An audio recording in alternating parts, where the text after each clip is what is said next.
के भी कोई ईश्वर थे। ईश्वर का भी ईश्वर है। हम जिनको स्मरण करते हैं उनका भी कोई स्मरण करता है, उनको भी कोई स्मरण करता है। बाबा भोलेनाथ और कृष्ण कन्हैया लाल दोनों एक दूसरे के पूरक हैं।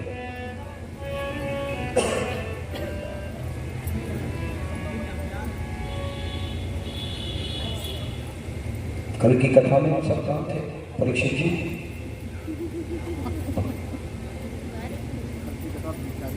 हाँ जी,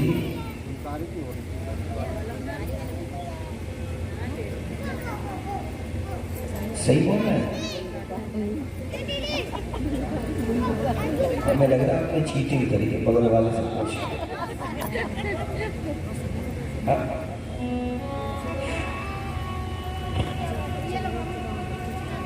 बिनु सत्संग विवेक न होई, राम कृपा बिनु सुलभ न सोई।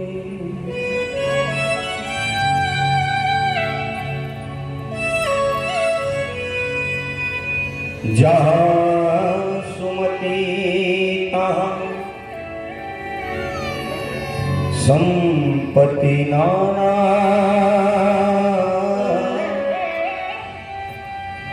जहाँ कुमति तहाँ विपत्ति निधाना। जहाँ सुमति तहाँ संपत्ति, जहाँ कुमति तहाँ विपत्ति निधान। परीक्षित जी, हमने आपके लिए बोला है, ये सत्यता है। जहां सुमति होगी वहां पर संपत्तियों के भंडार लगे होंगे, और सुमति सदैव व्यक्ति को सद्मार्गी बनाती है। सुमतिवान व्यक्ति सदैव अभिवादनशील होता है, और अभिवादन करने वाले जो हुए ना, उनकी 4 वस्तुएं बढ़ती हैं। कक्षा 5 की पुस्तिका में है, अभिवादनशीलस्य मित्रं वृद्धोपसेविना,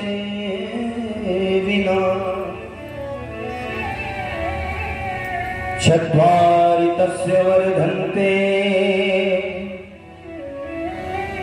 आयुर्विद्या यशो बलम्। क्या क्या बढ़ता है? जो अभिवादनशील होते हैं, सुमतिवान होते हैं, उनकी 4 वस्तुएं बढ़ती हुई है। आयु, पहला आयु बढ़ती है। दूसरा नंबर है विद्या, विद्या बढ़ती है, ज्ञानी हो जाता है। तीसरा नंबर है यश बढ़ता है, कीर्ति बढ़ती है। और चौथा नंबर है बल बढ़ता है, बल की अधिकता हो जाती है। आयु विद्या यशो बलम।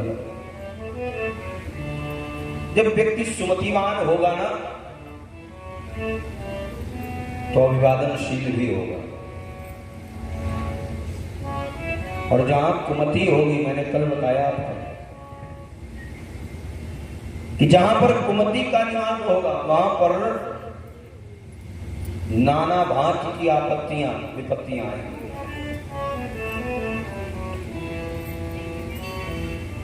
जीवन तो प्रत्येक प्राणी का एक दिन समाप्त होना है। बोलो भैया, है कि नहीं?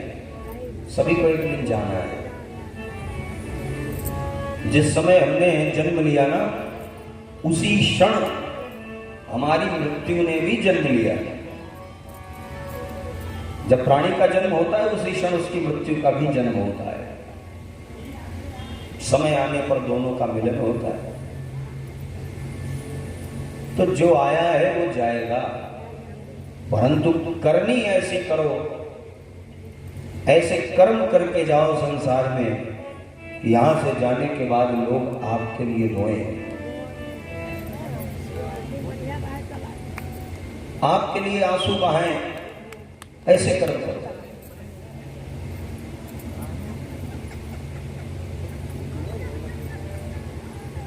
कथा कल हम सभी ने जो श्रवण की,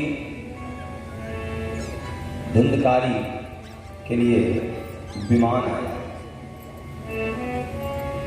विमान मैंने कल भी बताया था, जिसे अपने मान सम्मान पद प्रतिष्ठा की तनिक भी चिंता न हो, कोई विमानी विमान उसी के लिए आता है।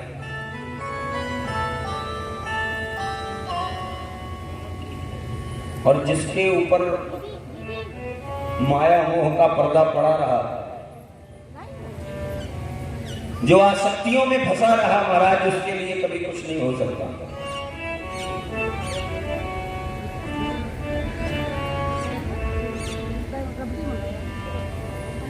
मन के हारे हारे मन के जीते जी,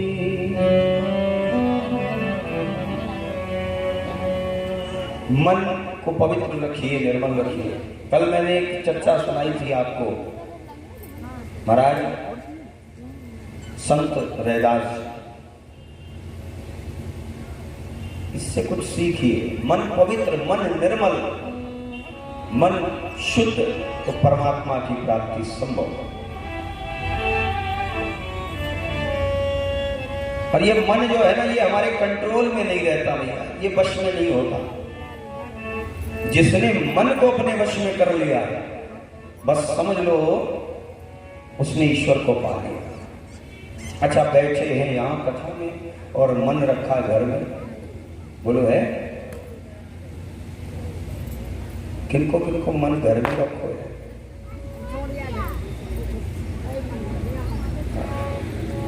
अभी देखो हम कथा सुना रहे हैं, ठाकुर जी को नहीं आ रहे, कथा में मन नहीं है, मन कहीं और है। बैठे तो हैं स्थूल स्वरूप में, स्थूल स्वरूप में बैठे दिखाई पड़ रहे कि यहाँ पर है, परंतु वास्तविकता में यहाँ है नहीं, ये कहीं और है। मन को कंट्रोल कर, मन के ऊपर संयम रूपी रस्सी तो है ना, वो कस के बांधिए, ये भागने ना पाए, क्योंकि ये एक क्षण लगता है, एक क्षण लगता है व्यक्ति को पथ से अलग कर देता है। जो व्यक्ति पथ पर चल रहा है उसको पथ भ्रष्ट कर देता है। ये मन जो है ना बड़ा चंचल है।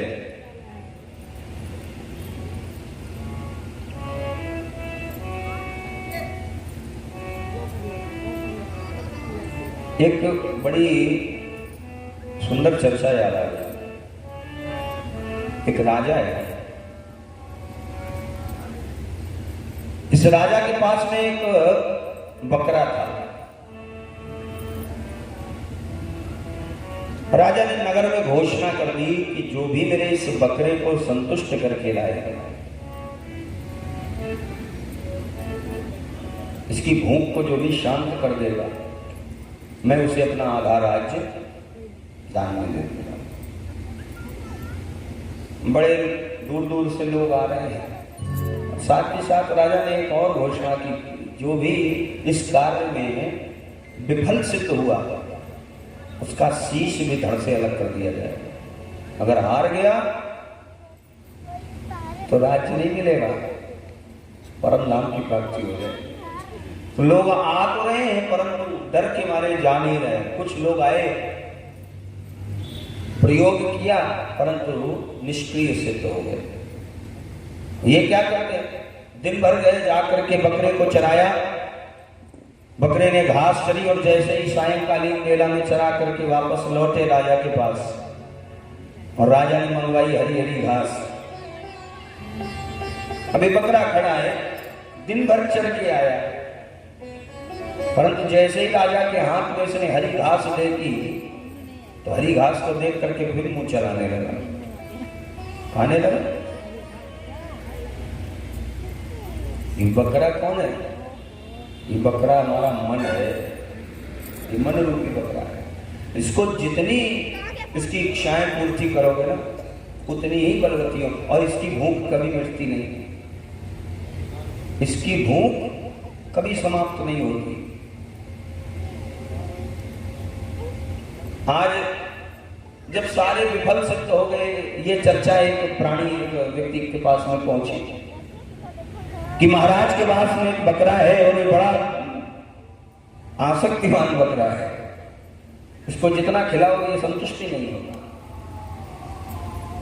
तो ये व्यक्ति जो है बड़ा चतुर है, बड़ा सुजान है, आ गया, महाराज मैं आपके बकरे को संतुष्ट कर दूंगा। लेकर के बकरे को जा रहा है, जंगल में गया, बकरे को एक रस्सी से बांध दिया खूंटे में। अब बकरे ने जैसे ही देखी हरी हरी घास, तो जैसे ही बकरे ने घास में मुंह डाला, खाने चला, इस व्यक्ति ने हाथ में डंडा ले रखा लिया। बकरे ने जैसे ही घास को खाना चाहा तो व्यक्ति ने डंडा मारना शुरू कर दिया। जब घास खाए तो डंडा पड़े। सुबह से दोपहर हो गई, इस आदमी ने से बकरे को घास नहीं खाने दी। जब भी बकरा घास की तरफ मुख करे तो डंडा गले। अब बकरा समझ गया कि घास खाएंगे तो डंडा पड़ेगा। सायंकालीन बेला हुई, अब ये व्यक्ति जो है ना, ये बकरे को लेकर के पहुंच गया महाराज के पास। महाराज मैं आपके बकरे को संतुष्ट करके लाया। तो महाराज ने घास मंगवाई, अभी डंडा लिए खड़ा बगल में बकरे के पास। महाराज ने घास मंगाई, जैसे ही घास बकरे के सामने करी तो बकरे ने अपनी गर्दन घुमा ली। जानता है भाई घास खाएंगे तो डंडा पड़ेगा, गर्दन को घुमा दिया। राजा को आश्चर्य हुआ कि पहली बार ऐसा कार्य हुआ। तो राजा ने दूसरी तरफ जहां मुख करके खड़ा हो गया ना, उस तरफ घास ले गया, तो बकरे ने इधर मुंह कर लिया। अब राजा इस व्यक्ति से कह रहा है कि तूने किया क्या, इस बकरे को संतुष्ट कैसे कर दिया? महाराज हमने कुछ नहीं किया, हमने तो सिर्फ संयम में रखा है इसे। ये मन रूपी बकरा है ना भैया, जब ये सांसारिक अवसाद की ओर आकृष्ट हो ना, तब इस पे संयम रूपी डंडा मारते रहो, और तब तक मारो जब तक ये आसक्तियों की ओर देखना बंद न कर दे, तब तक मारो। तो महाराज मैंने यहाँ के बकरे को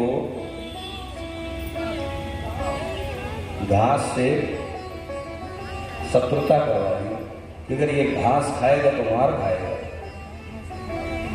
अरे इसे सुधी व्यक्ति को राजा ने आधा राज्य दान दिया। देखिए भैया हमारा मन जो है ना, ये भी इसी बकरे की बात है। अगर मन को अपने वश में रखना है ना, तो संयम रूपी डंडा हाथ में लेके रखना। जैसे ही मन भागे ना इधर उधर, तो संयम का प्रहार। देखना इंद्रियों के न घोड़े भगे, रात दिन इनके संयम के कोड़े लगे। मन को विषयों के विष से बचाते चलो, कृष्ण गोविंद गोपाल गाते चलो, कृष्ण गोविंद गोपाल गाते चलो। मन को विषयों के विष से बचा के चलो।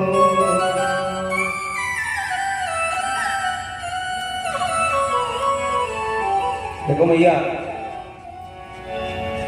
मन का जो रोगी होता ना, ये कभी स्वीकार नहीं करता कि हम रोगी हैं। तन का रोगी तो स्वीकार करेगा, खुल खुल खांस रहा है, स्वीकार करेगा कि हम रोगी हैं। परंतु जो मन का रोगी होगा ना, वो कभी स्वीकार नहीं करता कि हम रोगी हैं। प्रशंसा की भूख कभी नहीं मिलती है। आपका मन जो है ना, वो अपनी प्रशंसा सुनना चाहता है।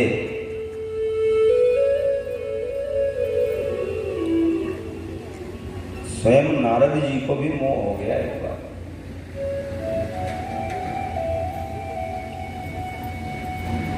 नारद जी महाराज तपस्या में लीन है और नारद जी की तपस्या में कामदेव का प्रवेश हुआ, आया।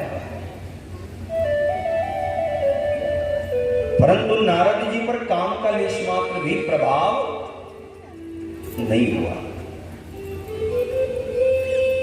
अब कामदेव को परास्त कर दिया नारद जी ने। भैया बस यहीं से नारद को अभिमान हो गया कि मैंने काम को परास्त कर दिया। आप कर सकते हो ये सत्य है, परंतु आपके सिवा कोई और नहीं कर सकता, ये अभिमान है। गर्व और अभिमान में एक छोटी सी रेखा का अंतर है। मैं कर सकता हूं ये गर्व है, परंतु सिर्फ मैं ही कर सकता हूं ये अभिमान है। मेरे सिवा कोई और नहीं कर सकता, ये अभिमान है।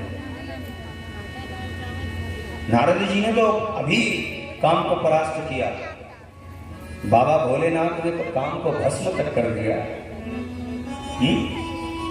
नारद जी महाराज मन के रोगी है ना, ये मन के रोगी हैं कि हम सिर्फ हम ही हम हैं, बाकी पानी कम है। अब ये प्रशंसा की भूख है नारद को। नारद चाहते हैं कि अब संसार में हमारी प्रशंसा होए। हमने काम पर विजय प्राप्त कर ली, हमने काम पर विजयश्री प्राप्त कर ली। आज नारद जी मन में अपने यही बोलते हुए कैलाश पर्वत पर पहुंच गए। बाबा भोलेनाथ बैठे जिन्होंने काम पर वास्तविकता में विजय प्राप्त की। परंतु एक क्षण ऐसा भी था कि भोलेनाथ को भी काम हो गया, काम का प्रभाव चला है बाबा भोलेनाथ पर। भस्म तो किया काम को, तब जब भस्मासुर को भोलेनाथ ने आशीष दिया, जिस पर भी हाथ रखेगा वो भस्म हो जाए। अभी भस्मासुर स्वयं बाबा भोलेनाथ के पीछे दौड़ पड़ा। आओ बाबा देखे जरा, आपने जो वरदान दिया ये काम कर रहा है कि नहीं। तो बाबा दौड़ पड़े, भाई खतरे में जान। बाबा की जान खतरे में जब देखी तो स्वयं भगवान विष्णु मोहिनी स्वरूप बना करके आए भस्मासुर के समय, और नित्यांगना का स्वरूप बना करके पहुंचे। इस स्वरूप को देख करके बाबा भोलेनाथ का अमोघ स्खलित हुआ है। और जहां जहां पर ये वीर गिराना, वहां वहां पर सोने और चांदी की खदानें बन गई महाराज। तो बाबा भोलेनाथ को भी वो काम का प्रभाव चला है। नारद जी को अभिमान हो गया कि मैंने काम पर विजय प्राप्त कर ली। सो पहुंच गए बाबा भोलेनाथ के पास। ये मन के रोगी, अरे बाबा भोलेनाथ, हमने तो काम पर विजय प्राप्त कर लिया, हमने जीत लिया काम को। बाबा समझ गए कि नारद जी मन के रोगी हैं।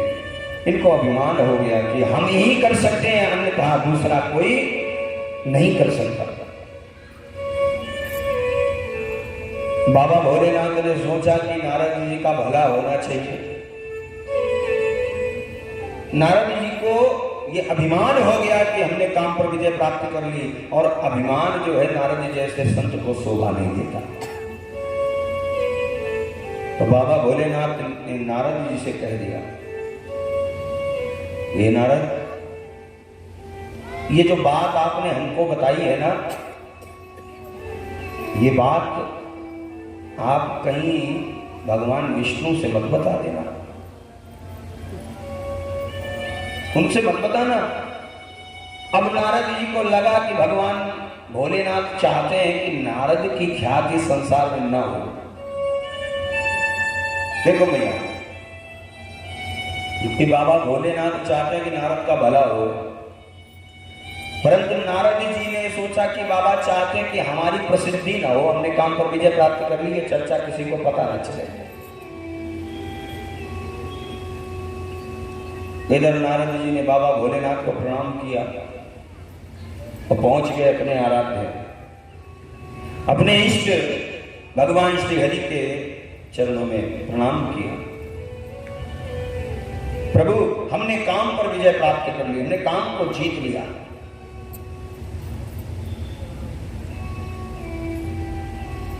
भगवान बड़ी देर तक देखते रहे और नारद को देख करके भगवान ने कहा कि नारद,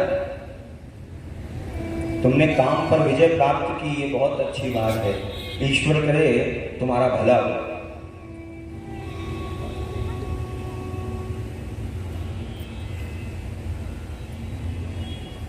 आज नारद जी को भगवान ने शुभाशीष दिया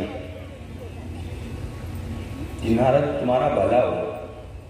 इधर नारद जी भगवान को प्रणाम करके निकले, सोचे और भी त्रैलोकी में सभी जहां शेष रह गया सबको बता दें कि हमने काम पर विजय प्राप्त कर लिया।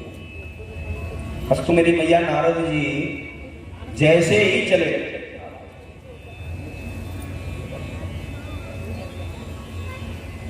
नारद जी का प्रस्थान हुआ और इधर भगवान श्री हरि ने एक मायापुरी की रचना कर दी। मायापुरी, ये माया की नगरी है, माया से बनी हुई है। और इस नगरी का राजा है राजा शील निधि।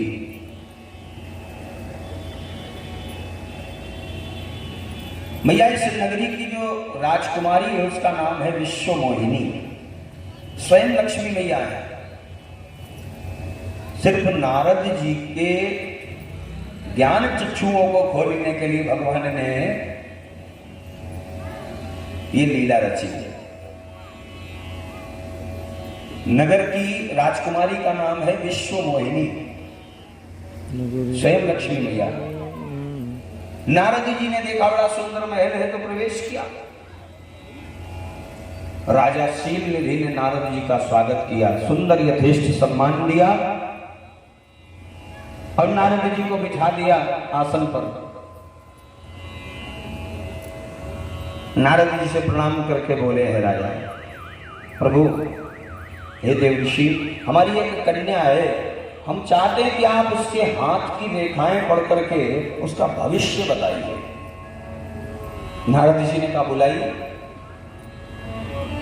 मैया, बुलाया गया विश्व मोहिनी को।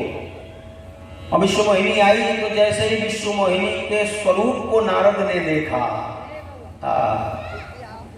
देखते ही स्वरूप को नारद के मन पर काम का प्रभाव हो गया। मोहित हो गए नारद जी विश्व मोहिनी को देख करके।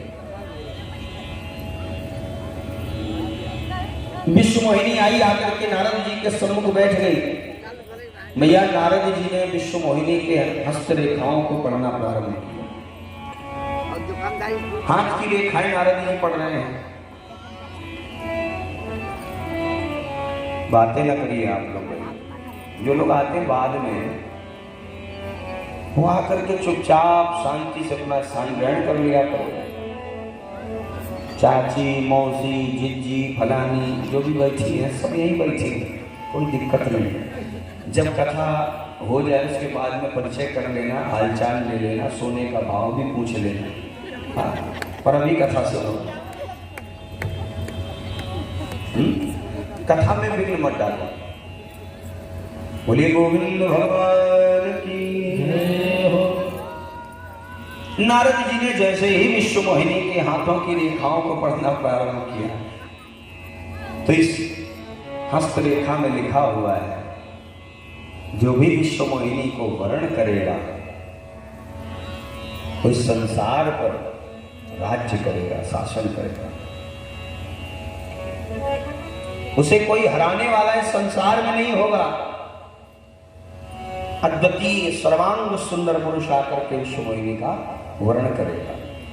यह हस्तरेखा नारद जी ने पढ़ी, परंतु राजा शीलनिधि को बताई नहीं, कुछ और बातें बता दो।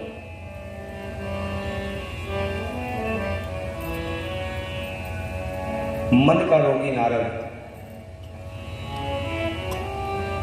मायापुरी को छोड़ करके नारद जी चल पड़े हैं भगवान श्री हरि के पास, क्योंकि हस्तरेखा में लिखा हुआ है जो भी विश्व मोहिनी को वर्ण करेगा वो सर्वांग सुंदर होगा, और संसार में मेरे प्रभु से सुंदर और कोई नहीं भैया। पहुंच गए हैं क्षीर सागर में। परमात्मा श्री हरि को प्रणाम करके नारद जी आज भगवान से बोले, प्रभु मैंने आज तक आपकी सेवा की, आज तक आप ही का चिंतन भजन किया, आज पहली बार मैं आपसे कुछ मांगना चाहता हूं। भगवान ने कहा, नारद इसमें संकोच की क्या बात है? एक पुत्र अपने पिता से मांगेगा नहीं तो किससे मांगेगा? मांगो, क्या मांगते? जही बुद्धि हो नाथ मोरा,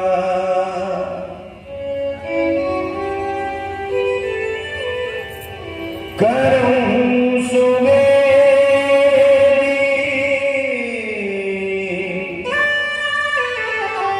दास है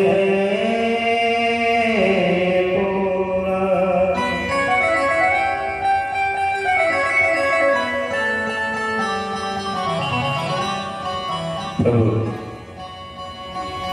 आज मैं आपसे मांगता हूं, मुझे हरि मुख प्रदान करिए। भगवान का नाम है ना हरि, श्री हरि। तो नारद जी ने मांगा क्या भगवान से कि प्रभु मुझे हरि मुख प्रदान कर दीजिए। मांगना चाहते हैं कि आप मुझे अपना मुख दे दीजिए, अपने जैसा बना दीजिए। भगवान ने कहा, जाओ एव वस्तु जो इच्छा करी हो मन माही, प्रभु प्रताप कछ दुर्लभ नाही, सब मिले इच्छा करिए। भगवान ने कहा, जाओ एव वस्तु नारद, तुम्हारा भला हो। नारद जी चल पड़े, बड़े प्रसन्न हैं। नारद जी सोच रहे हैं कि भगवान ने अपना ही स्वरूप हमें प्रदान कर दिया। भैया पहुंचे नारद। इधर राजकुमारी विश्व मोहिनी का स्वयंवर चल रहा है। बड़े दूर दूर के भूपति राजा बना करके बैठे। नारद जी ने हस्तरेखाएं पढ़ी, इसमें लिखा है सर्वांग सुंदर जो होगा वही वर्ण करेगा इसे। मेरी भैया नारद जी पहुंच के जाकर के सबसे पहले वाले आसन पर बैठ गए, गद्दी पर।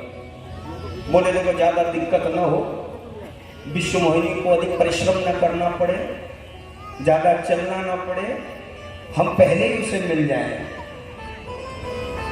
अब पहले ही हमको देख लेगी तो वरमाला डाल देगी, आगे जाने की जरूरत नहीं पड़ी। इसलिए नारद जी आगे सबसे आगे जाके बैठ गए। विश्व मोहिनी का आगमन हुआ, हाथ में वरमाला लेकर के मां लक्ष्मी स्वरूपा विश्व मोहिनी आगे बढ़ी। नारद जी को जैसे ही देखा विश्व मोहिनी ने तो मंद मंद मुस्कुराने लगी, हंसने लगी। अब नारद जी तो मन के रोगी है, सोच रहे हैं हंस रही है इसका मतलब हमें से पसंद है। हाँ? नारद जी फूले नहीं समा रहे हैं, परंतु अगले ही क्षण नारद जी की प्रसन्नता का घड़ा जो है फूट गया। विश्व मोहिनी नारद जी से आगे बढ़ गई। तो नारद जी ने सोचा, देखिए ये मन का रोगी अभी भी नहीं ये स्वीकार करना चाहता है कि हम अपराधी हैं, हम रोगी हैं। जैसे ही विश्व मोहिनी आगे बढ़ी तो नारद जी वहां से उठ करके आगे वाले सिंहासन पे बैठ गए कि देख नहीं पाई होगी, हो सकता है देख ना पाई हो तो चलो आगे बैठ जाए। परंतु यहां पर भी वही विश्व मोहिनी ने जैसे ही नारद जी को देखा तो खिलखिला करके हंस पड़ी। पर नारद जी को देख के जब विश्व मोहिनी हंसी तो भगवान शंकर के दो पार्षद खड़े हैं वही, वो भी नारद जी को देख करके तालियां बजा करके हंसने लगे कि देखो, अरे देखो देखो देखो इस बानर को देखो कैसे कैसे उछल कूद मचा रहा है। नारद जी को लगा कि हो सकता है कोई दूसरा आया हो, परंतु जब शिवगण और विश्व मोहिनी नारद जी की ओर देख करके हंसने लगे तो नारद को शंका हुई। शिवगणों को हंसते हुए देख करके नारद जी ने कहा, इस प्रकार से मेरा परिहास कर रहे हो, जाओ 3 जन्मों के लिए तुम दोनों राक्षस बन जाओ। दोनों निवेदन करने लगे। इधर नारद जी जो है ना, नारद जी से शिवगणों ने कहा कि आप जिस स्वरूप पर इतना इतरा रहे हो, पहले उस स्वरूप का आप स्वयं दर्शन तो करिए। तो नारद जी गए, जाकर के जैसे ही जल में अपना प्रतिबिंब देखा, अपनी छाया देखी, तो मैया बंदर का स्वरूप नारद जी को प्राप्त हुआ है। वानर क्रुद्ध हो गए, नारद कुपित हो गए। इतने में ही भगवान श्री हरि का प्राकट्य हुआ और विश्व मोहिनी ने भगवान के गले में वरमाला पहनाई।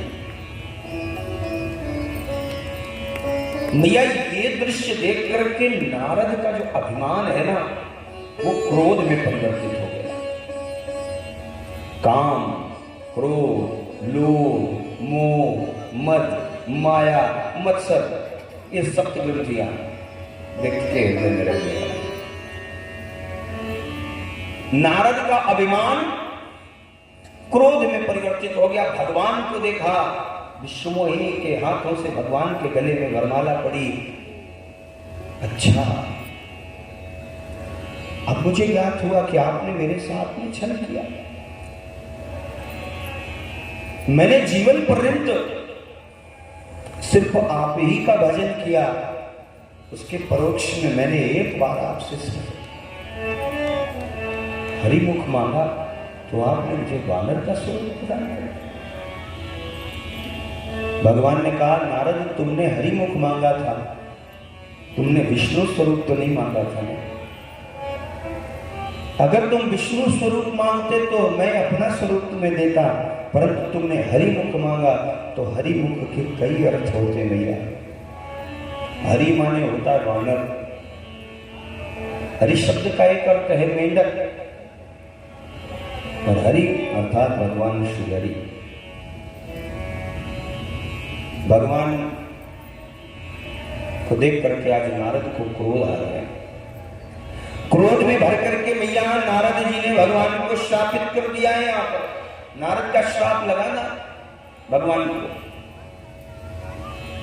कि आज इस स्वरूप पर ये संसार मुझ पर हंस रहा है और वो कारण सिर्फ आप हो गोविंद।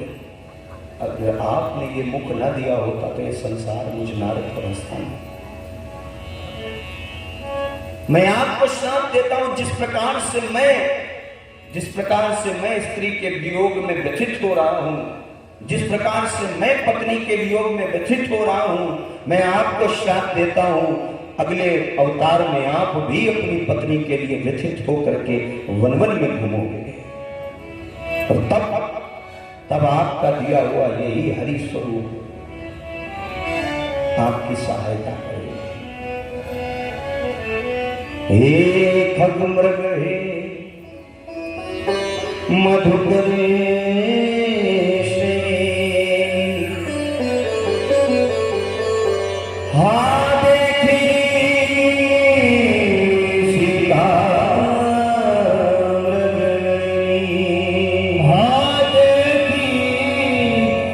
सीता मृगन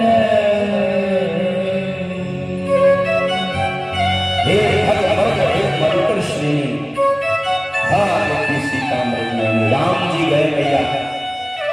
रामावतार में नारद का श्राप जो है वो सिद्ध हुआ। सीता की खोज में भगवान श्री राम वन वन में बढ़ते गए। मोह सकल व्याधि कर मूला। इसलिए कहा जाता है कि संसार में है तो अभिमान नहीं करना, क्योंकि ये अभिमान जो है ना, यही मेरे गोविंद का भोजन है। अपने भक्तों के अभिमान का भोग लगाते हैं।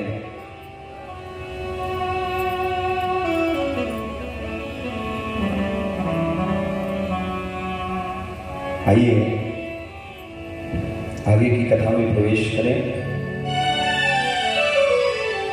उससे पूर्व 2 मिनट हरि नाम संकीर्तन करते हुए अपने मन और वाणी को पवित्र करें। मुझे ऐसी लगन तू लगा ले,